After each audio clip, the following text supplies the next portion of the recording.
Contes de fées en français. Le jardin secret, épisode 3. Qui êtes-vous? Je suis Marie Lennox. J'ai été amenée d'Inde d'ici il y a 3 semaines. Vous venez d'Inde?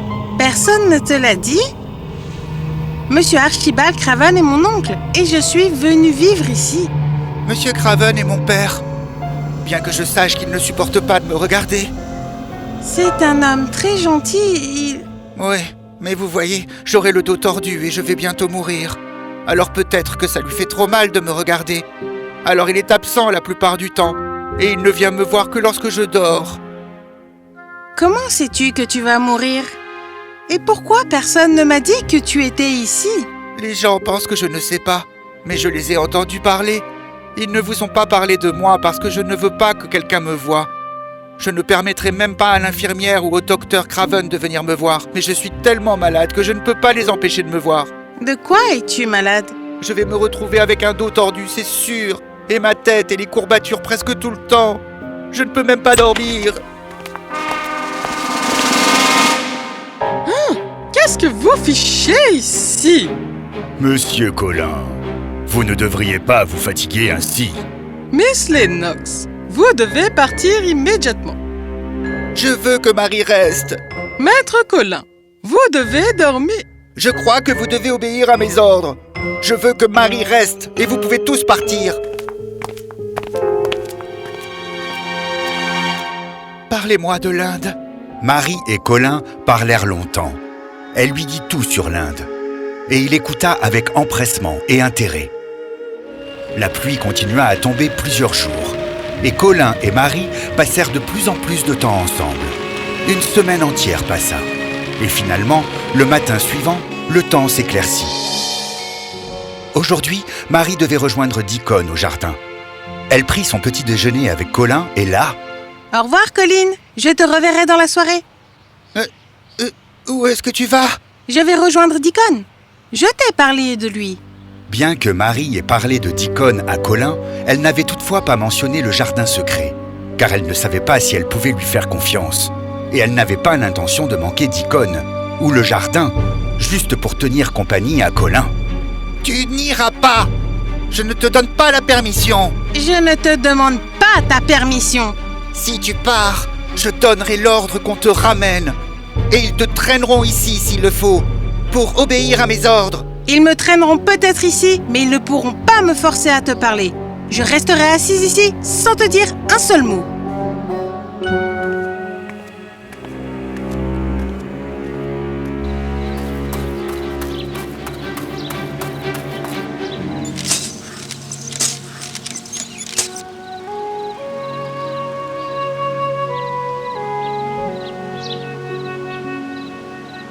Cette nuit-là, Marie fut tenue en éveil par le même bruit misérable, plaintif et pleurant qu'elle avait entendu auparavant.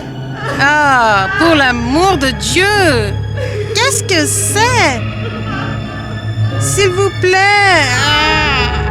Quelqu'un! Arrêtez ça! Miss Lennox, pourriez-vous, s'il vous plaît, parler à Maître Colin? Vous êtes la seule à pouvoir le faire arrêter. Quoi? C'est Colin? Pourquoi? Il est juste en colère que vous ne soyez pas resté avec lui ce matin et que vous ne soyez pas venu vous excuser ce soir. Et à chaque fois qu'on ne lui obéit pas, c'est ainsi qu'il crie et gémit jusqu'à ce qu'il obtienne satisfaction. C'est horrible de sa part. S'il vous plaît, venez avec moi. Non, je ne viendrai pas demander pardon. Je n'obéirai jamais à ses ordres. C'est peut-être bien ce dont il a besoin. S'il vous plaît, venez avec moi. Marie ne voulait pas y aller, mais la plainte était tellement misérable qu'elle entra en trombe dans la chambre de Colin. Veux-tu bien cesser de faire ce son horrible? Pourquoi? Ne t'avise pas de recommencer à pousser cet horrible son encore. Tu ne peux pas parler ainsi à un mourant. Arrête de t'apitoyer sur ton sort. Tu ne vas pas mourir. Mais tu risques bien de tuer les autres, par contre. Tu n'en sais absolument rien. Ça a commencé Ça a commencé! Qu'est-ce qui a commencé? La bosse dans mon dos! Je vais avoir un dos tout tordu et bossu, et là je vais mourir! Je ne te crois pas. Tu ne fais que mentir pour attirer l'attention. Non! Je peux le sentir! Montre-moi. Je veux voir cette bosse. Montre-moi. Miss Lennox, Montre-lui! La nourrice retourna Colin sur le dos et remonta sa chemise. Marie regarda à l'arrière. Rien. Il n'y a rien ici. Pas de bosse. Pas même de la taille d'une épingle. Pas de bosse du tout. Quoi? Tu mens! non, maître Colin. Si vous m'aviez dit que vous vous inquiétez tant à propos d'une bosse sur votre dos, je vous aurais dit qu'il n'y a aucune bosse nulle part. Votre dos va parfaitement bien. Si ton dos va bien, alors pourquoi est-ce que tu ne marches pas? Parce que mes jambes sont faibles. Le docteur lui a souvent dit qu'il avait seulement besoin d'exercice et d'air frais, mais il ne m'écoute pas. Il commence à gémir à chaque fois qu'on le lui suggère. Parce que tout le monde veut que je meure. Alors que tu leur rends la vie impossible avec tes horribles cris. Si tu veux que je pleure sur ton sort, je ne le ferai pas. Alors je ferai mieux de partir. Marie, s'il te plaît, je suis désolée. Ne pars pas. Tu me manques toute la journée. Tu m'as manqué aussi. J'allais venir te voir en premier dans la matinée pour te dire ce qui s'était passé aujourd'hui. Alors dis-le-moi. Quand tu viens ici et qu'on parle de toutes ces belles choses à propos de l'Inde et sur les livres et les éléphants, j'oublie que je vais mourir et je ne me sens plus aussi malade. S'il te plaît, ne pars pas. Tu sais ce que j'ai entendu? J'ai entendu dire que ta mère adorait les jardins et qu'elle avait son propre jardin. Vraiment? Et tu l'as vu? J'ai entendu dire qu'il était plein de roses, mais qu'il fut fermé il y a 10 ans et que personne ne sait où il est. Mais tu sais, j'ai souvent imaginé ce à quoi il ressemblerait si je le trouvais.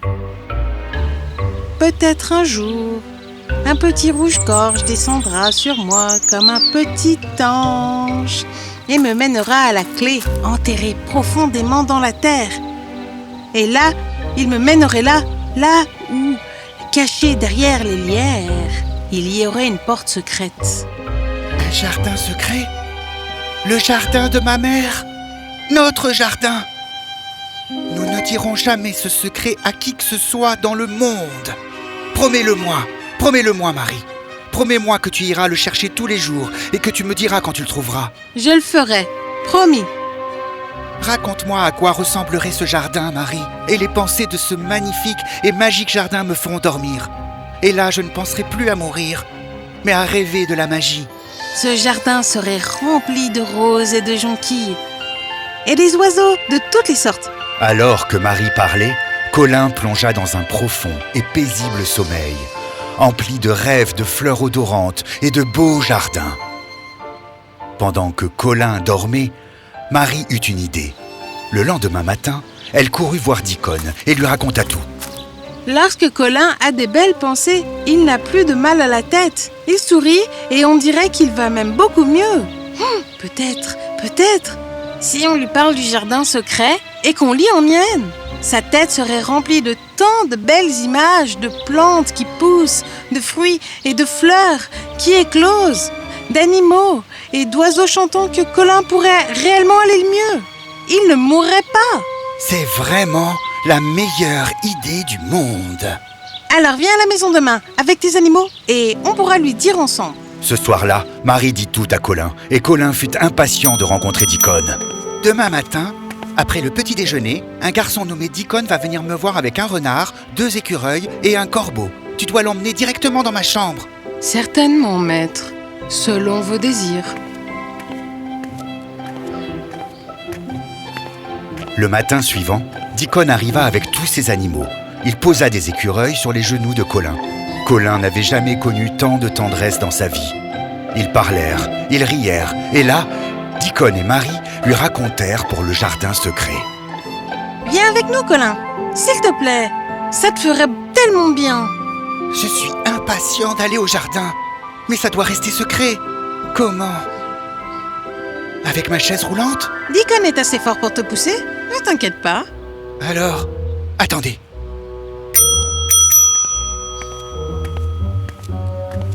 Dites au chef jardinier de venir me voir. Demain matin, j'irai dans les jardins. Mais je ne veux pas être vu à cause de mon dos tordu et bossu. Alors assurez-vous qu'il n'y ait personne. Je ne veux voir qui que ce soit avant que je ne reparte.